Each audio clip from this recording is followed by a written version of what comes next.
பிரம்ம மாளிகை. அத்தியாயம் 1. அந்த இடத்த பத்தி தான் சொன்னேன். அந்த மனிதர் நண்பரிடம் சொன்னார். சஹ்யாத்ரி மலைத்தொடரின் வடக்கு பகுதியில் உள்ள மலைச்சரிவுக்கு அவர்கள் வந்து சேர்ந்து 2 நாட்கள் கடந்துவிட்டன. எந்தவிதமான நோக்கமும் இன்றி சும்மா சுற்றிப் பார்ப்பதற்காக வந்தார்கள் அவர்கள் இருவரும். ஒருவர் சரித்திர ஆராய்ச்சியாளர், மற்றவர் விஞ்ஞானி.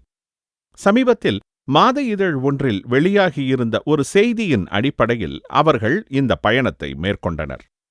செய்தி இதுதான்: மலைகளின் அடிவாரத்தில் நாகரிகத்தில் பண்படாத காட்டு மனிதர்கள் வாழ்கின்றனர்.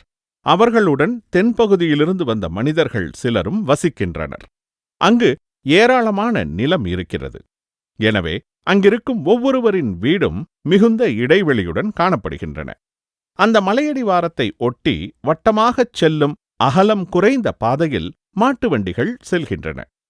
இரவு நேரத்தில் அந்த வழியாக பயணம் செய்பவர்கள் மிகவும் குறைவு. வெகு காலமாக அந்த இடத்தை பற்றி சொல்லப்பட்டு வரும் நம்ப முடியாத கதைகள் அவர்களை நடுங்க வைத்துக் கொண்டிருக்கின்றன. அவை தலைமுறை தலைமுறையாக தொடர்ந்து சொல்லப்பட்டு வரும் கதைகளும் கூட.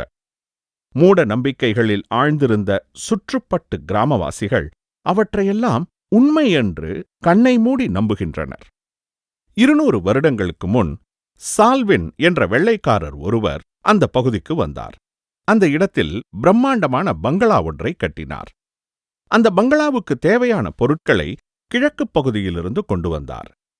மலையின் பக்க பகுதிகளை சமப்படுத்தி வாகனங்கள் கடந்து வரத்தக்க வகையில் அவர்தான் முதன்முறையாக பாதை அமைத்தார். கட்டட வேலை முழுமையடைந்ததும் அந்த பாதையை வெள்ளைக்காரர் சரிவர பராமரிக்காமல் விட்டுவிட்டார். வேறு எவரும் அந்த பாதையை பயன்படுத்த சந்தர்ப்பமும் இல்லாமல் போனது. இதன் பின்னணியிலிருந்த ரகசியத்தை பற்றி ஏராளமான கதைகள், வதந்திகள் உலவுகின்றன.